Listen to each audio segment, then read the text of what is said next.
It is now in order to consider amendment number 9, printed in House Report 111-225.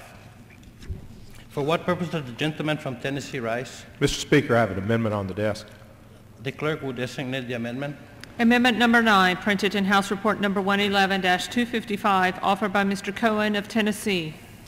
Pursuant to House Resolution 745, the gentleman from Tennessee, Mr. Cohen, and a member opposed, each will control 5 minutes. The chair recognizes the gentleman from Tennessee. Thank you. I yield myself as such time as I may consume. I would first like to commend Representative Peters. Thank you, sir. I'd first like to commend Representative Peters and the Science and Technology Committee for proposing this forward-looking piece of legislation, and of course Congressman Chairman Gordon for his outstanding work in bringing this to the floor. For more than a century, the United States has been the home of automobile innovation. This innovation made the USA the world leader in automobile production and automobile design. Cars in the United States were almost synonymous. However, in recent years, the United States has fallen far behind Asian and European automakers and countries there with regards to vehicle innovation, especially when it comes to fuel efficiency. As gas prices continue to rise and American citizens become more concerned about global warming and energy security, they have responded by purchasing more fuel-efficient vehicles. So the American car manufacturer must meet that demand to stay active and viable. Finding a safe, affordable, and clean alternative to oil will not be cheap nor easy. Public and private entities will have to work cooperatively to solve this technological problem. Old-fashioned American entrepreneurship will need to be working on the cutting edge of technological advancements to keep our automobile industry alive. From hydrogen fuel cells to electric cars, these innovators are leaving no stone unturned when it comes to finding energy solutions. So with such an array of technologies holding so much promise, we cannot afford to ignore any promising technology.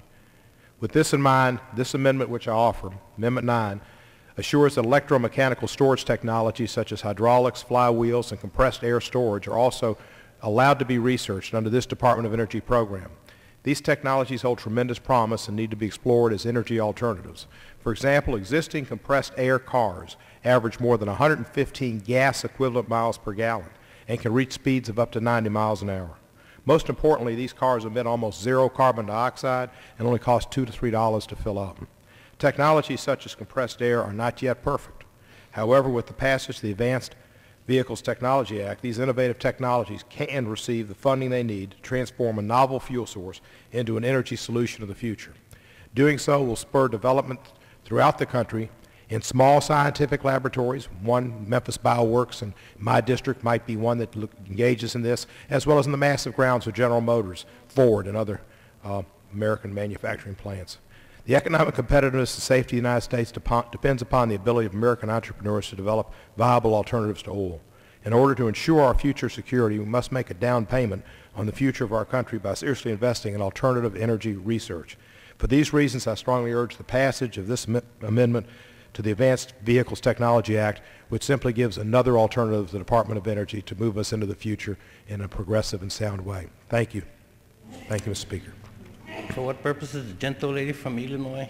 Mr. Chairman, I rise in opposition to the Cohen, claim the time in opposition to the Cohen amendment, even though I am not opposed to the amendment. Without objection, thank you, Mr. Chairman.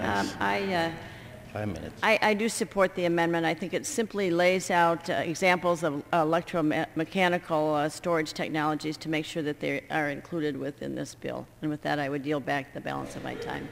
The gentlelady will yield back the balance of her time. The gentleman from Tennessee is recognized. You're giving 30 seconds.